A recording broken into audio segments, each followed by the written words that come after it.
Foods of fitness. આજે આપણે બનાવીશું બટેટા બાફવાની કે ટિક્કી વાળવાની ઝંઝટ વગર એકદમ નવી રીતે ક્રિસ્પી આલુ ટિક્કી. તો આ આલુ ટિક્કી ટેસ્ટમાં ખૂબ જ સરસ લાગે છે અને બનાવવામાં સમય પણ ખૂબ જ ઓછો લાગે છે.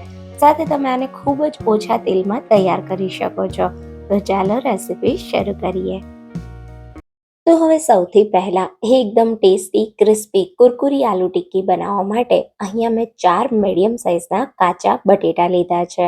તો આજે આપણે એકદમ સહેલી રીતે ઝટપટ બટેટા બાફવાની ઝંઝટ વગર આલુ ટિક્કી બનાવીએ છીએ. આ રીતથી તમને જ્યારે પણ આલુ ટિક્કી ખાવાનું મન થાય ને ત્યારે ફક્ત 10થી 15 જ મિનિટમાં તૈયાર થઈ જશે. હવે અહીંયા આપણે ખમણી લેવાની છે અને એમાં આપણે આ રીતે ખમણી લેવાના છે બટેટાને. તો બહુ જાડું ખમણ થતું હોય એવી ખમણી નહીં, પણ આવું જે આપણે ગાજર કે દૂધીના હલવો ખમણવા જે ખમણી વાપરતા હોઈએ એ ખમણીથી બટેટાને ખમણી લેવાના. તો અહીંયા મેં 4 બટેટાને ખમણી લીધા છે. 7થી 8 નંગ જેટલી મીડિયમ સાઇઝની ટિક્કી બનીને તૈયાર થશે. તો તમારે જે પ્રમાણે ટિક્કી બનાવવી હોય એ રીતે તમારે બટેટા લેવાના. હવે બટેટામાં ઘણું બધું પાણી ઉમેરી 2થી 3 વાર આ બટેટાના ખમણને આપણે વોશ કરી લેવાનું, જેથી જે કંઈ બટેટાનો સ્ટાર્ચ હોય એ બધો અલગ થઈ જાય. બટેટા સરસ ધોવાઈ જાય એટલે એને કાણાવાળા વાસણમાં કાઢી લેવાના. હજી આ બટેટામાં ઘણું બધું પાણી હોય જેના કારણે આપણે ટિક્કીને પ્રોપર વાળી ના શકીએ. તો બટેટાની અંદર રહેલું બધો જ પાણીનો ભાગ દૂર કરવા આપણે આ રીતે એક બાઉલ ઉપર કોટનનું કપડું પાથરી અને વોશ કરેલા બટેટા ઉમેરી દઈશું અને એકદમ સારી રીતે આ બટેટાની આવી પોટલી જેવું કરી અને આપણે જે કાંઈ પણ એમાં એક્સ્ટ્રા પાણી હોય એ બધું કાઢી લેવાનું. તો આ રીતે સ્ક્વીઝ કરશો એટલે ઘણું બધું જે એક્સ્ટ્રા પાણી હશે એ નીકળી જશે.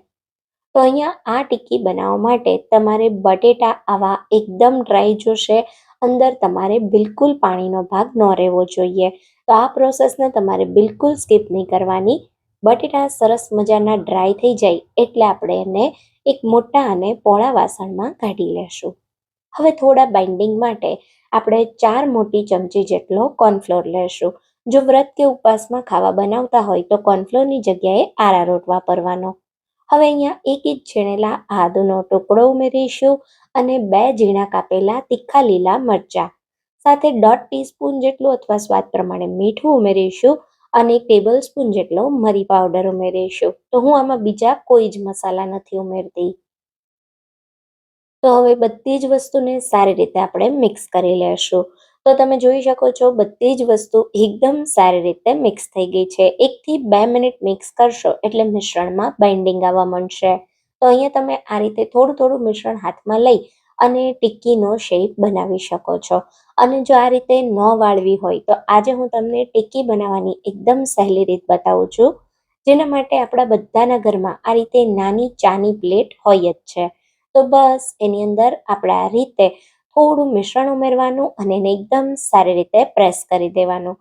પછી આ રીતે ડીશને તમે થોડી ઊંધી કરશો એટલે એકદમ ઇઝીલી તમારી ટિક્કી અલગ થઈ જશે.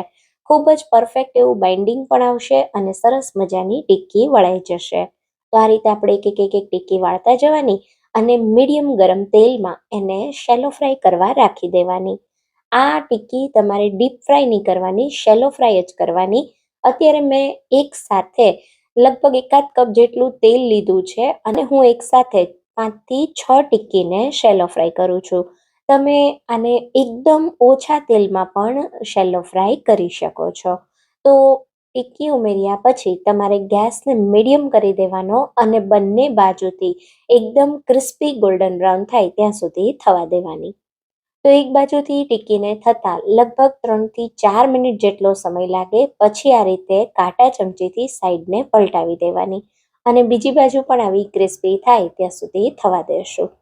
લગભગ ટિક્કીના એક બેચને ગોલ્ડન બ્રાઉન અને એકદમ ક્રિસ્પી થતાં 7 થી 8 મિનિટ જેટલો સમય લાગે છે. આ રીતે બંને બાજુથી સરસ ક્રિસ્પી દેખાવા માંડે એટલે આપણે એને પ્લેટમાં કાઢી લેશું. તો છે ને એકદમ સહેલી રીત બટેટા બાફવાની, છાલ કાઢવાની, મેશ કરવાની કે ટિક્કી વાળવાની ઝંઝટ વગર કાચા બટેટામાંથી જ્યારે પણ આલુ ટિક્કી ખાવાનું મન થાય ત્યારે તમે આ રીતે બનાવી શકો છો. તો અહીં મેં બધી જ ટિક્કીઓને તૈયાર કરી લીધી. હવે આપણે એને બિલકુલ બજારની જેમ સર્વ કરીશું. તો આ ટિક્કીને આપણે હલકી આ રીતે હાથમાં થોડી મેશ કરી દઈશું. તો એકદમ તમે જોઈ શકો છો ક્રિસ્પી એવી બની છે અને ખાવામાં બહુ ટેસ્ટી લાગે છે અને એકદમ ઓછી મહેનતમાં તૈયાર થઈ જાય છે. તો આ રીતે આપણે એની ઉપર મીઠું દહીં, તો 1 કપ દહીંમાં મેં 1 ટેબલ સ્પૂન જેટલી ખાંડ ઉમેરી આવું મીઠું દહીં તૈયાર કરી લીધું. તો થોડું થોડું દહીં ઉમેરીએ. સાથે આપણે ખજૂર આમલીની ખાટી મીઠી ચટણી ઉમેરીશું. અહીંયા આપણે ગ્રીન ચટણી પણ થોડી ઉમેરીશું. તો ચાટની ચટણીઓ કેવી રીતે બનાવવી એની રેસિપી મેં તમારી સાથે શેર કરેલી છે. લિંક ડિસ્ક્રિપ્શન બોક્સ અને આઈ બટનમાં આપી દઈશ. હવે થોડી મસાલા દાળ સ્પ્રિંકલ કરીશું. થોડો ચાટ મસાલો સ્પ્રિંકલ કરીએ, થોડું લાલ મરચું પાવડર સ્પ્રિંકલ કરી દઈએ. હવે અહીંયા આપણે થોડી બેસનની સેવ અને દાડમના દાણા સ્પ્રિંકલ કરીએ. સાથે થોડા લીલા દાણા સ્પ્રિંકલ કરી તરત જ સર્વ કરો. તો તમે આ રીતે ચાટની જેમ પડિયામાં પણ સર્વ કરી શકો છો. જોતાં જ ખાવાનું મન થઈ જાય એવી ક્રિસ્પી કુરકુરી આલુ ટિક્કી ચાટ તૈયાર છે. એકવાર જરૂરથી ટ્રાય કરજો. Thank you for watching.